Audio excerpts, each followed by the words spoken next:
going on, you guys? It's your boy Alex with Collects here, bringing you another figure review. And today we are taking a look at the Walmart exclusive Ruthless Aggression Elite Series 2. We have Rob Van Dam and Booker T. Again, these figures are exclusive to Walmart, unfortunately. I will give them one compliment here. At least my figures came intact. I feel like anytime I get a package from Walmart, the box is always crushed or something's wrong with the packaging, but they came intact, so was quite a while. I feel like I don't even remember when I pre-ordered these, but it took forever for these to finally get out. According to the Walmart app, I'm supposed to have Series 3 with Kevin Nash and the rest of those figures coming end of this week, but they have not shipped yet. That's just the estimated date. I feel like all the pre-order dates on Walmart are just ridiculously wrong, but whatever. These actually did show up finally. So these are the only two I did grab. I did not grab Rey Mysterio. I just felt like I had enough Reys for the year. I don't need any more for my collection. RVD and Booker were ones that I definitely did want. Absolutely love the attire on Rob Van Dam with the green and the black. And you get an NWO Booker T, so how could I say no? But looking at the figures in the packaging, you get the Ruthless Aggression style look. I love the red with the white and the black. Really looks nice. Ruthless Aggression here on the top of the box, if you can see that. The awesome images of RVD and Booker T. Flipping over to the other side, you will see the nameplate. Flipping all the way over to the other side, the awesome image of Booker T and Rob Van Dam, as well as the big images on the back, the read-up, and the other figure that is not here from this wave, obviously, is Rey Mysterio, but enough chatting. Let's come back and get Booker and Rob Van Dam out of the packaging. Starting us off, we are taking a look at Booker T out of his packaging, and the accessories he does come with are a set of mic holding hands. Additionally, you do get a set of the more open hands for him to do the 5-time look, or where he's about to go into the spinneroonie, as well as a WWE microphone. I did swap the pointing hands on the figure, so if you want him coming out doing his entrance, you got the pointing fingers with the gloved hands. He also does come with his soft goods track pants. So we have seen this before with a different variation of figures, whether it be an Elite Rock or Brock Lesnar or even I think Kofi Kingston. But these track pants seem to be like made of a different material. You can hear them. They feel like actual like breakaway pants. Some nice detailing to it. You do got the black stripe with the white. So generally I feel like we've gotten them with the black, with the white stripes. Now we actually have the full white pants with the black stripe. And they are removable. These can be a little bit of a pain in the ass to get off the figures, but let's remove them while we're at it. And I always feel like I'm gonna like tear these accessories off the figure, so I'm gonna be a little careful while we do it. Take my time here. And now this figure is very similar to the WrestleMania Elite, so if you guys do have that figure that came with the Build-A-Figure Danny Davis, it kind of is a straight repaint. For the most part, it's the same accessories minus the track pants. Even the gear is kind of just a repaint. But we do have the track pants off. That was a little messy, but here we have Booker T in his NWO gear. Got a little bit of some paint splotches here, but we should be able to remove that no problem. Looks really good. So he was in the NWO for what, all but a week or something like that, and then Shawn Michaels kicked him out of the group, literally. But we do get him in figure form. It's nice to kind of have that second wave, or whatever you want to call it, later run, the last run of the NWO with Shawn Michaels, Kevin Nash. You had Big Show in there. Unfortunately, we're not going to get Big Show to complete the set, but I'm pretty sure we'll get an NWO Shawn Michaels at some point.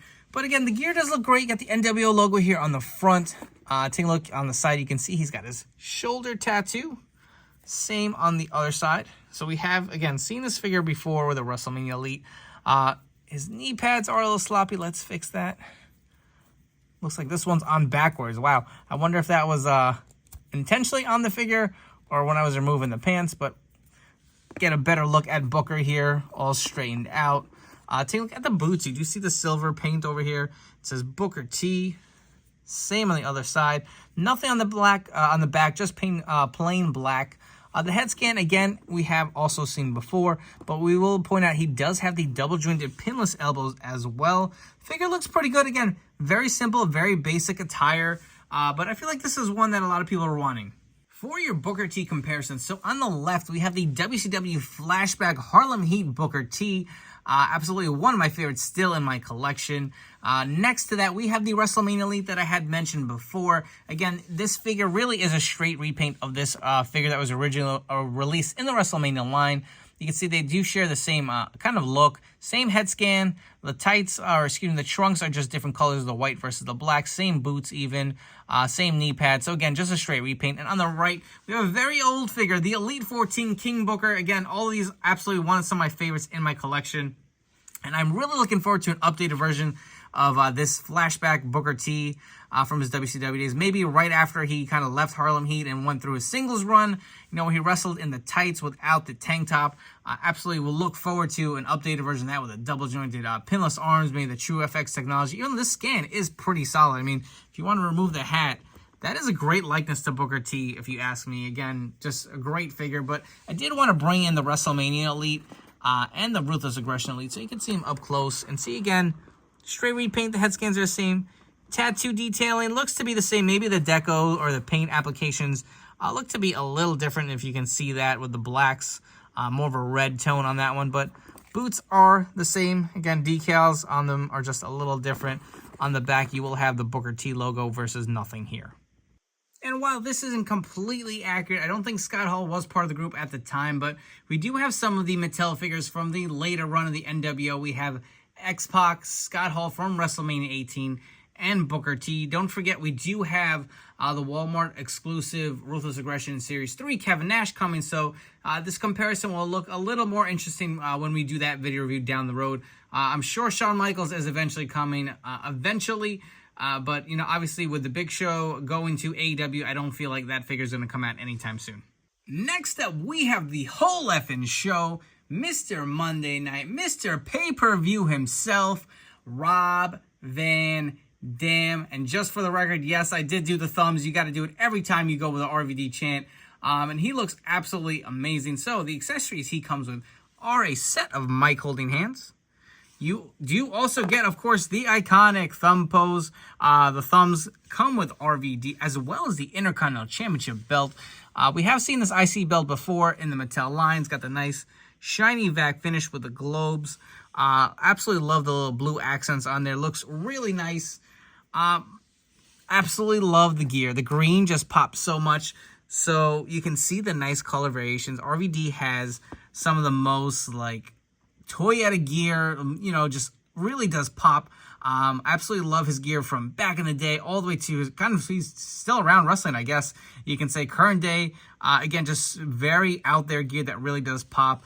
And this green attire is just so nice. Look at the little yin-yangs on there. You can see the nice detailing on there as well. Look at the dragons on the back of this singlet. Just really looks good. He's got the RVD, or excuse me, Van Dam on his kick pads here on the side. If there's one complaint right off the bat, I hate these knee pads. I hate that they use these bigger, bulkier knee pads. It's just harder to articulate a guy like RVD, who obviously was just so athletic and so all over the place. I will say his torso is a little loose, so I did actually buy two of them because I always worry about paint apps with these really articulated or, you know, really eccentric figures that have some great detailing on their deco hits. So I did order two. This one, a little loose. Look at this guy. This guy is very loose. So I did want to point that out. Honestly, I want to see if I can maybe return it or exchange it for another one once they hit stores, because that kind of does bother me. But you can see the detailing on both of the singlets. This one does have a few nicks on it, so that's kind of the reason I'm probably going to keep it. This one looks a little cleaner. But getting back to the figure itself, you can see he does have the double jointed pinless elbows. Of course, that is a staple now with the Mattel line, but still gets me very excited, and I just have to keep mentioning it during these reviews. The head scan itself is where I'm a little disappointed. I just don't really like it. And, you know, when we got the Tiger Stripe RVD from the Elite 91 figure, it was what it was for that figure. This is really just a straight repaint, again, of the Tiger Stripe. Unfortunately, we did not get that Chase version with all the conflict and all the issues or controversies surrounding that. So this is now our second Elite since RVD has returned, and they're still going with this kind of like so-so head scan. I feel like the actual original version, which we will get into comparisons from the basic, looked a little better than this. Just something looks off. And, you know, let me bring back the other. So again, I did buy two of them. I'm a big stickler for this. I don't know about you guys, but I hate when these figures are missing eyebrow paint. It just drives me nuts. I felt like that was a thing of the past with the Mattel line. Since they kind of went to that True FX technology, it's not as bad. I mean, worst case, you're going to have a a face that's just not printed on, which obviously would be worse. But we're still seeing these like nicks on the eyebrows on both head scans, and that drives me freaking crazy. I wish we would just really go with a different, newer head scan. RVD is definitely deserving, especially a figure with this iconic gear. But absolutely love everything it has to offer. And I know a lot of people were going to ask, he is not on the ball joints. He's still on those ratchet joints. So, you know, especially with RVD, I feel like the articulation would be better on the ball joints. You can get him some dynamic poses for your figure photography. Also, take a look at the back. Did want to point out the green hair tie. That I do like that extra attention to detail. Really does add something. But all in all, a pretty solid Rob Van Dam here. Here we have all the different Mattel Elite Rob Van Dam figures that we have received. So there are only 3. The Elite 27, which was the first and only release for the longest. He's returned to the Elite line with the Elite 91 figure. And again, now with the Ruthless Aggression Elite here in the middle. I will say I like this. Head scan did not come on the figure. If you do remember the Elite 27 head, it was abysmal. It looked nothing like RVD. It was really small too. Looked like he had a little peanut head. This came off of a basic. I forget what series. But to me, this head scan actually looks better than the newer ones we're getting. I think it is the same scan, just kind of retooled. I don't know if it's just the paint applications, but this head just looks cleaner to me. You don't have the issues with the eyebrows. He's got these nice big like pupils in his eyes. I feel like he's got these little beady eyes on the newer Elites. I don't like it. I don't even like how the texturing or the kind of shading or whatever you want to call it on the beard. I think it looks a little better on the older one, to be honest. It just, his beard was always very light and I guess stubbly. I guess that's kind of the look they're going, but something looks off about it. And I'm sure this was just kind of a quick figure to throw in there, easy repaint. And that's kind of the route they went. Hopefully the next Elite, actually, I don't even want to say it here. I hope the next Rob Van Dam we get is an Ultimate from One Night Stand. I'm sure that's the one that we're all wanting. And I hope we get a bunch of RVDs. Just to note also, I did swap out the knee pads on these figures, and I 100% will be doing the same on this Ruthless Aggression Elite here. They just look a little better on the figure. They seem to fit him a lot nicer and just looks more accurate in my opinion. Before we wrap up here with some final thoughts, if you guys haven't already, please make sure to hit that like and subscribe button down below. For all you guys new to the channel, hope you guys have enjoyed this video review and will stick around for more reviews coming up down the road. I'll be honest, as far as these two figures go, I really do like them. Booker T, again, both of these, let's be honest, are straight repaints, but nicely done, I will say that. I do really appreciate that we were able to get an NWO Booker T in this line. You know, kind of a unique way to go about it, throwing it in the RA line, but I do like the execution of it. Again, very simple. He just has the NWO logo. If there's one thing I would have preferred, I do like that he came with the track pants. I wish we got an NW cloth shirt. I know that may be a little too much to ask, but that's kind of where I feel like this figure is missing a little something. Other than that, really do like this figure. And again, I'm happy to add it in my collection. I feel like I've wanted an NW Booker T, even though his stint was very brief. RVD, absolutely love the gear. The attire looks great. I will be swapping out the knee pads if there's any complaint. Also, the head scan. I'm not a fan of it. I feel like we need something a little better for Rob Van Dam. We waited so long for him to come back to the Mattel line. I just, give us something a little different. I don't know, something maybe just a little more modern. I don't know. Something about it just isn't sitting right with me. I don't know if it's the application of the beard or what. Something to that effect. The eyebrow paint missing is a bummer. Even the loose torso on one of the figures I got. I hope that is not a widespread issue. But again, I do have two of them, and one is a little looser than the others. But I will say the Elite 91 figure didn't seem to have that issue. So luck of the draw was probably just mine. But anyways, if you are interested in grabbing these figures, they are Walmart exclusives. I did pre-order these a while ago. I don't know if they're back on the Walmart site. But keep checking the Walmart app. Eventually, they will start hitting stores too. Anyways, I hope you guys have enjoyed this video review. Don't forget to follow me on Instagram and TikTok for more great figure news and content. I will catch you all on the next one.